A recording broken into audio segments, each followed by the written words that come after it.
No campo da formação, me parece fundamental o projeto que eu já mencionei da interdisciplinaridade, nós chamamos de projeto Inter, né? Que era, na verdade, muito relacionado com a democratização da gestão, porque a interdisciplinaridade ajudava a juntar as disciplinas, né, que estavam, cada uma, se desenvolvendo de formas separadas. Muitas vezes, então, um professor não sabia o que o outro estava fazendo. Então, as reuniões foram muito importantes, instituídas e valorizadas, ampliando o tempo dedicado às equipes da secretaria se encontrarem para poderem construírem juntos o currículo da escola e cada um ter mais apoio um do outro, realmente formar a equipe, trabalhar em equipe dentro da escola. Essa mentalidade nova foi fantástica, porque todos os que participaram foram marcados muito por essa política pública, que não é difícil de implementar, basta a vontade política, né? De fazer com que as pessoas conversem nas escolas. Os diretores, as diretoras, as professoras, os professores, com alunos, que funcionem os grêmios estudantis, os conselhos, né? E que a escola caminhe de forma mais unitária, no sentido em que todos possam trabalhar, cada um dentro das suas diferenças, de forma mais colegiada, como queria Paulo Freire. A gestão democrática, aí, ela não tinha só uma função de formar mais para e pela cidadania, ela, como disse, formar o povo soberano, mas ela tinha também uma função pedagógica. A gestão democrática era um processo pedagógico, não limitado apenas à política de gestão, que instituía a escuta permanente. Não se faz democracia sem escuta. Né? Paulo Freire, nisso, ele dava um exemplo, porque ele não economizava tempo de escuta quando havia algum problema, alguém que queria colocar questões, trabalhar alguma ideia. Ele não tinha pressa nos encontros. Nós, da secretaria, sobretudo quem estava na burocracia do dia a dia, tínhamos, às vezes, muita pressa, aí correndo da reunião para apagar algum incêndio. E o Paulo mantinha aquela calma, e nós tínhamos que acompanhar aquela paciência impaciente, como ele dizia, do Paulo Freire. E ele tinha, assim, ele dizia, depois de tantos anos de cultura do silêncio, por que agora vamos limitar o tempo das pessoas que querem falar? Né? Ele tinha um bom humor muito grande, né? E era uma escuta qualificada. Não era assim, escutar aqui e sair do outro ouvido. Era realmente, nos fazia anotar as dificuldades encontradas e dar respostas. Porque a escuta, no caso da gestão e da própria aprendizagem, ela não é só uma atitude, ela é uma condição epistemológica, eu diria, né?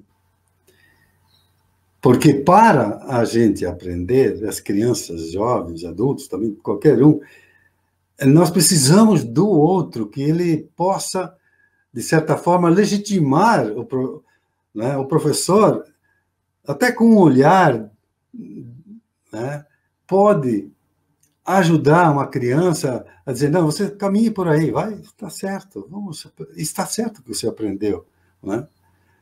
Então a criança se sente mais segura e caminha mais naquilo que ela precisa aprender e reaprender. Então, a escuta tem uma dimensão pedagógica muito importante, é um princípio orientador, não só da gestão da escola, mas também do currículo. Veja como é muito importante essa relação do currículo com a gestão. Eu lamento que muitas vezes essas bases curriculares não trabalhem as duas coisas juntas. Simplesmente os objetivos de aprendizagem acabam se isolando da forma como as pessoas aprendem. Paulo Freire jamais dicotomizava o administrativo e o pedagógico. Né? E no Diário Oficial, do dia 1º de fevereiro de 89, e eu quero relacionar isso porque esse documento é muito importante, vocês podem encontrar na internet, chama-se Aos que fazem a educação conosco em São Paulo. Paulo Freire diz que entendemos que é a falta de participação nas decisões que muitas vezes leva ao desânimo, à descrença em relação à escola. Então, veja, ele queria reanimar a escola a partir da participação nas decisões. Né? E no livro A Educação na Cidade, página 9, logo no começo, ele diz, apresentando o livro, este é, na verdade, uma espécie de livro introdutório, né? É esse, né? Introdutório, sobre o que sonhamos, veja a palavra sonho aqui importante, e o que fizemos e continua sendo feito em equipe, na Secretaria Municipal de Educação. Ele publicou esse livro logo depois que saiu, em 1981, dando conta um pouco da sua gestão. Então, para mim, esses dois livros me parecem super importantes para entender o sonho de Paulo Freire na Secretaria Municipal de Educação. Quer dizer, esses projetos criados pelas escolas foram fantásticos, não dá aqui para explicar todos, mas vocês podem encontrá-los. Surgiram muitos, é claro, nem todos foram possíveis de implementar, mas o mais importante é que as escolas criavam seus projetos próprios. Né? E isso dava à escola uma autoestima muito forte, né, para continuar o trabalho. Então, o segredo para mim da boa gestão do Paulo Freire foi esse trabalho em equipe de forma democrática, né? E ele exercia a autoridade, evidentemente, com muito empenho, muita presença, né, diante de situações muitas vezes conflituosas que a gente vivia, qualquer gestão pública vive, né? Mas, com todo o tempo que ele disponibilizava para isso, com toda a capacidade de diálogo, essa gestão dele foi extremamente exitosa, né? Ele disse no livro Política e Educação que devo ter sido o secretário de Educação da cidade, isso está na página 75, devo ter sido o secretário de Educação da cidade de São Paulo que menos poder pessoal teve, mas pude, por isso mesmo, trabalhar eficazmente e decidir com os outros. Né? Veja, esse é o segredo de uma boa gestão pública, né, da educação. Nós tínhamos, na verdade, um colegiado central, formado por 5, 6, 7, 8 pessoas, né, que funcionava lá na Secretaria de Educação, na Avenida Paulista, esquina com Augusta, lá no 13º andar. E esse colegiado central era formado por pessoas que poderiam, a qualquer momento, substituir Paulo Freire. Paulo Freire dava muita autonomia para a equipe central, chama-se colegiado central. Depois nós tínhamos um colegiado intermediário, que era dos coordenadores dos NAES, Núcleos de Ação Educativa, e os conselhos de escola. Então, havia 3 níveis, 3 que operavam de forma conjunta, né, com muita interação e muita comunicação, essa democracia na Prefeitura de São Paulo. Mas, mesmo assim, mudar é difícil, nos dizia Paulo Freire, mas é possível. E é urgente mudar. né? E, claro, como em 64 ele recebeu sim, muitas críticas, evidentemente, né? E de onde vieram? Vieram dos mesmos veículos de comunicação de 64. Eu lembro que Paulo Freire via as manchetes, tinha manchetes assim, Paulo Freire não risca com lápis vermelho quando os alunos falam a gente cheguemos, né? Com uma vontade de realmente desqualificar a gestão do Paulo Freire, né? Foi muito criticado por ele dizer, as críticas eram realmente maldosas no sentido em que não reconheciam de fato o que Paulo Freire queria, que era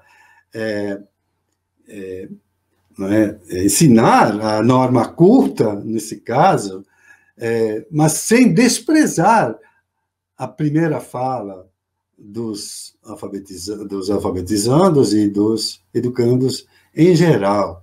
Quer dizer, ele dizia o seguinte, uma aprendizagem significativa precisa partir do saber e do expressar-se de quem está aprendendo, e a partir desse saber construir um novo saber, harmonizando os dois, e não enfrentando-os com lápis vermelho, dando zero. Quer dizer, é uma coisa simples, simplesmente de bom senso e de humanidade. Eu acho que essa visão elitista, dessa elite do atraso, como diria hoje Gessé Souza, né, é essa mesma, que faz as mesmas críticas hoje, que não aprendeu nada em toda a sua história, né? E Paulo Freire teve que enfrentar essa incivilidade, né? Essa capacidade de ser grosseiros na crítica e não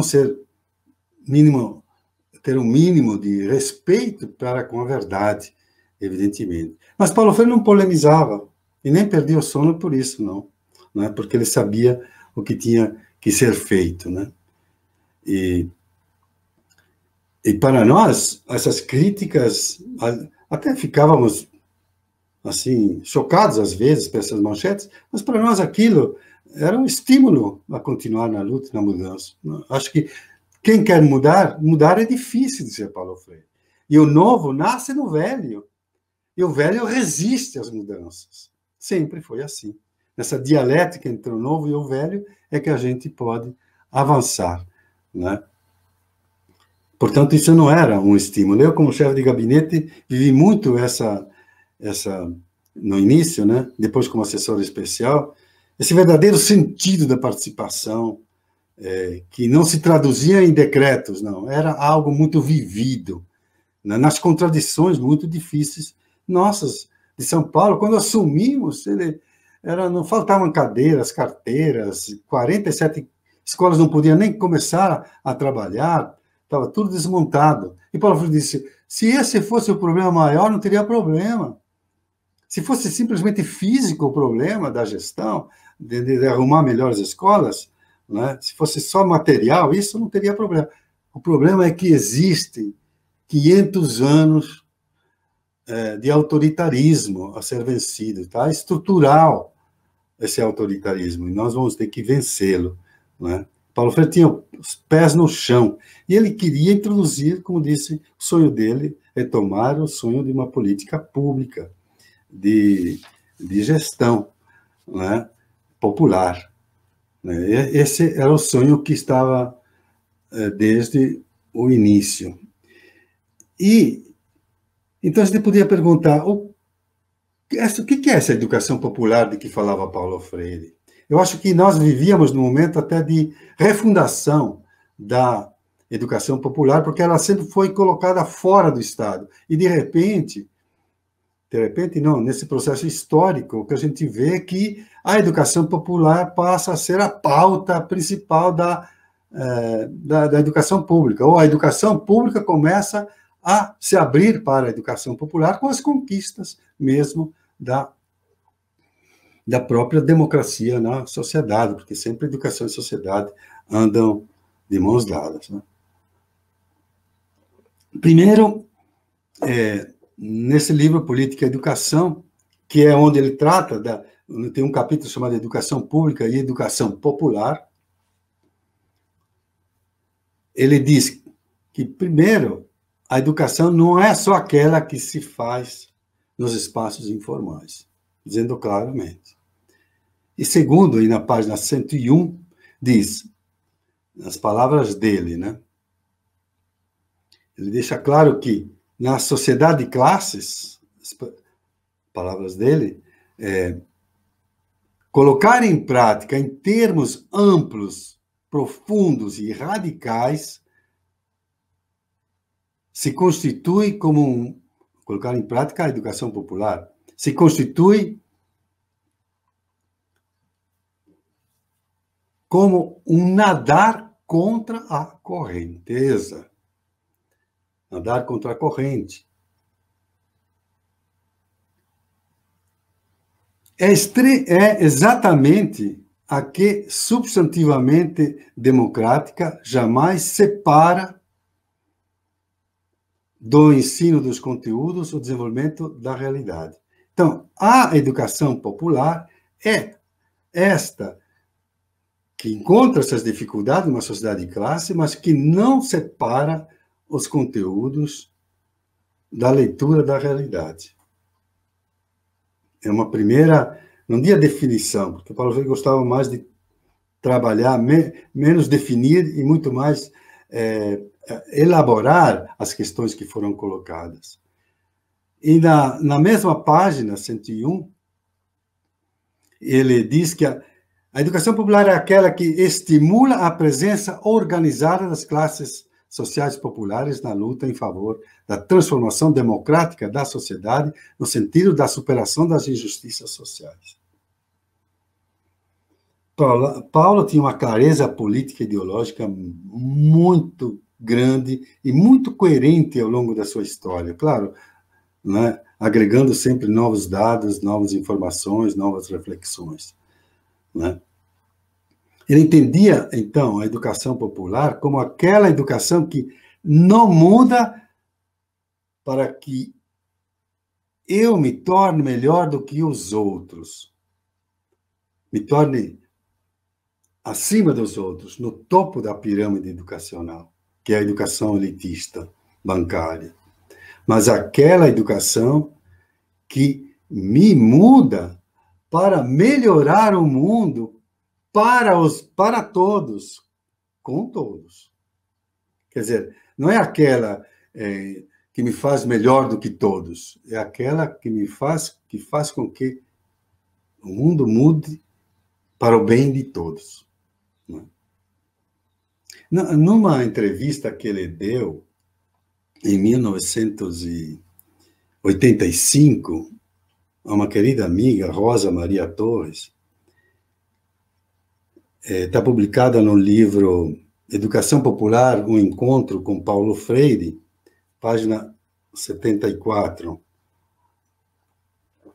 Fiz essas anotações porque me parece importante, né, refletir sobre a concepção de educação popular de Paulo Freire. Nessa entrevista, ele afirma que a educação popular se delineia como um esforço no sentido da mobilização e da organização das classes populares com vistas à criação de um poder popular. Então, essa ideia da mobilização, da organização, a escola, então, seria um centro irradiador da cultura e de organização da sociedade. É uma revolução na educação. E na página 86 e 87, ele complementa: por que a educação popular, na minha opinião, diz Paulo, não se confunde nem se restringe apenas aos adultos. Eu diria que o que marca, o que define a educação popular não é a idade dos educandos, mas a opção política. A prática política entendida e assumida na prática educativa. Esse foi um momento importante em que a escola pública entrou definitivamente na pauta da educação popular. Eu acho que os anos 80 não foram anos perdidos, muito pelo contrário, né? Foram anos em que se teve mais clareza para onde caminhar. Em 86, até conversei com o Paulo na PUC, onde éramos professores, e eu disse: Paulo, estou organizando um curso chamado Escola Pública Popular. E nós fizemos um levantamento de experiências de educação popular na escola pública. Paulo Freire gostou muito da ideia, desde então ficou encantado por essa ideia da escola pública popular, que acabou sendo o mote da sua gestão no início, né? E da educação popular, pública popular, como ele também definia. Não é só a escola, é uma concepção maior da educação popular como política pública. No fundo, isso veio desde as origens das primeiras práticas do Paulo Freire, né? E a educação popular é esta que promove o protagonismo dos sujeitos da democracia, né? Em pedagogia, nesse livro aqui, Política e Educação, desculpe, de 1991, página 75, ele diz: para nós, a participação implica, por parte das classes populares, um estar presente na história e não simplesmente nela estar representadas, né? Quer dizer, implica, então, a sua participação. Eu acho que isso ficou muito forte nos anos 80 e deu seus frutos ao longo do tempo, até no século XX.